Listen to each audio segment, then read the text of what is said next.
Yeah, and you can actually sense that in just how he's come back here. He spoke about the মাঠে আসেননি অনুষ্কা শর্মা, তাই match জিতে উঠে সোজা স্ত্রীকে ফোন, ভিডিও কলে ছুড়ে দিলেন ফ্লাইং কিস। শুধু তাই নয়, ছেলে মেয়ের সঙ্গে কথাও বললেন ভিডিও কলে। সোমবার ঘরের মাঠে ম্যাচ জেতার পর বিরাট কোহলির এই পথনিষ্ঠ আবদারের ভিডিও ভাইরাল নেট দুনিয়ায়। সোমবার পাঞ্জাব কিংসের বিরুদ্ধে চেন্নাই স্টেডিয়ামে খেলতে নেমেছিল বিরাটের আরসিবি। আইপিএলের প্রথম ম্যাচে হারের পর এই ম্যাচে শুরু থেকে দাপট দেখান বিরাট।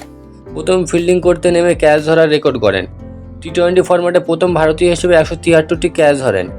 তারপর ব্যাট করতে এসে 77 রানের ইনিংসের রেকর্ড।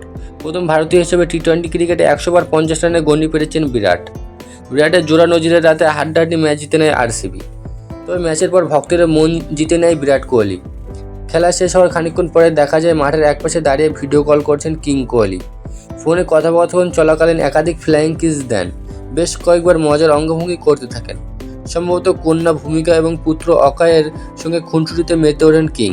তবে ভিডিও কলের দৃশ্য নেট দুনিয়ায় ছড়িয়ে পড়তে চর্চা শুরু হয় বিরাট ভক্তদের মধ্যে। শত ব্যস্ততা সত্ত্বেও ভালোবাসার মানুষদের জন্য সময় বের করতে জানেন বিরাট কোহলি।